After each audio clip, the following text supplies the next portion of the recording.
नमस्कार। लर्निंग मंत्रा के audio lecture में आपका स्वागत है। आज का हमारा टॉपिक है राज्य की उत्पत्ति का विकासवादी सिद्धांत।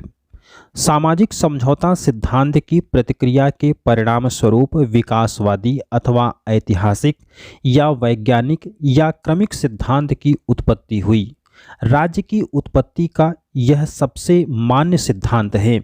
सामाजिक समझौता के विपरीत इस सिद्धांत की मान्यता है कि राज्य का विकास हुआ है। गार्नर ने कहा, राज्य न तो ईश्वर द्वारा निर्मित संगठन है और न तो यह किसी समझौते का परिणाम है और न ही किसी शक्ति का परिणाम, बल्कि इसका धीरे धीरे विकास हुआ है और इसमें तत्वों की भूमिका काफ़ी महत्वपूर्ण है। विकासवादी सिद्धांत स्वीकार करता है कि राज्य के निर्माण में कुछ तत्वों की भूमिका महत्वपूर्ण रही है, जिसमें से सामाजिक प्रवृत्ति, रक्त संबंध, धर्म, शक्ति, आर्थिक गतिविधियां या संपत्ति, राजनीतिक चेतना इत्यादि। और अब आइए हम लोग इन्हीं तत्वों की बारी बारी से चर्चा करते हैं। विकासवादी सिद्धांत का मानना है कि राज्य का निर्माण एक दिन में नहीं हुआ, बल्कि हजारों वर्षों में धीरे धीरे विकसित होकर अस्तित्व में आया है। ऐतिहासिक सिद्धांत की मान्यता है कि सामाजिक प्रवृत्ति ने राज्य के निर्माण और विकास में सहयोग दिया।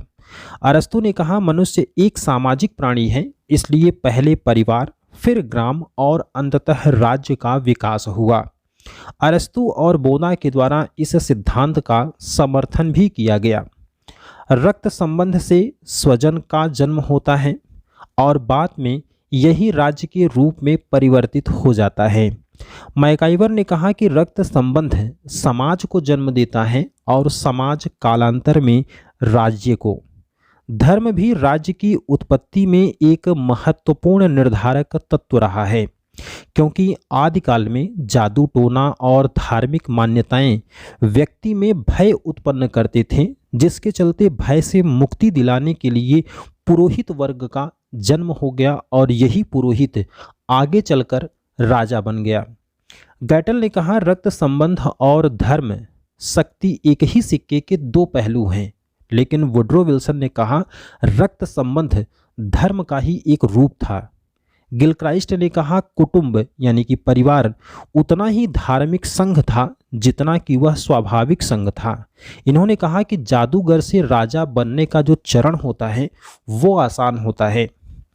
राज्य की उत्पत्ति में एक अन्य सहायक तत्व रहा है शक्ति, और इसी की वजह से ही समाज में युद्ध और योद्धा वर्ग का जन्म हुआ है। जेंक्स ने कहा कि युद्ध ने सम्राट को जन्म दिया है। मैकाइवर ने कहा कि राज्य का उदय जो है वो शक्ति के द्वारा नहीं, बल्कि शक्ति ने राज्य के विस्तार में महत्वपूर्ण भूमिका का निर्वहन किया है। वहीं डेविड ह्यूम ने कहा कि राज्य की उत्पत्ति उस समय हुई होगी जब किसी शक्तिशाली मानव दल के नेता ने शक्तिशाली बनकर अपने अनुयायियों पर अधिकार जमाकर उन पर अपनी हुकूमत चलाई होगी, तब जाकर राज्य का निर्माण हुआ रहा होगा। और अब आर्थिक गतिविधियां और संपत्ति की बात करें तो आर्थिक गतिविधियां अथवा संपत्ति ने भी राज्य के विकास में महत्वपूर्ण भूमिका का निर्वहन किया है। प्लेटो ने सबसे पहले अभिभावक वर्ग को संपत्ति और परिवार से दूर रहने की सलाह दी थी।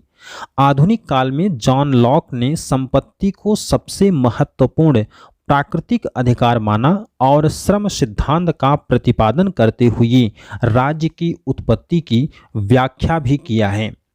मार्क्सवादी विचारकों ने कहा कि संपत्ति के कारण समाज धनवान और निर्धन दो वर्गों में विभाजित हो गया। इसके चलते आर्थिक रूप से शक्तिशाली वर्ग के द्वारा निर्धन वर्ग का शासन करने के लिए राज्य का निर्माण किया गया। यही मार्क्स ने कहा कि राज्य आर्थिक परिस्थितियों की ही अभिव्यक्ति है। राजनीतिक चेतना की बात करें तो राजनीतिक चेतना का सामान्य अर्थ होता है राज्य के साथ बंधने अथवा राज्य निर्माण करने की इच्छा। गिलक्राइस्ट ने राजनीतिक चेतना को सर्वाधिक महत्वपूर्ण तत्व माना है। ब्लंडसली के अनुसार मनुष्य में सामाजिक जीवन की इच्छा राज्य निर्माण के कारण होती है। इसके बाद सुमनर और केलर ने कहा कि यह कहना कि राज्य किस समय सबसे पहले दिखाई दिया उसी प्रकार असंभव है जैसे यह कहना कि नैतिक कानून कब बना, बच्चा कब जवान हुआ और युवक कब प्रौढ़ बना। इसी प्रकार राज्य की उत्पत्ति का ऐतिहासिक सिद्धांत इसलिए महत्वपूर्ण है क्योंकि इसका एक बहुआयामी स्वरूप है। किसी एक तत्व के द्वारा राज्य की उत्पत्ति नहीं हुई है बल्कि अनेक तत्वों ने राज्य की उत्पत्ति में सहयोग दिया है और इसका विकास धीरे धीरे कालांतर में हो गया। आज के ऑडियो लेक्चर में बस इतना ही। अगले लेक्चर में हम लोग बात करेंगे किसी और टॉपिक की। तब तक के लिए नमस्कार।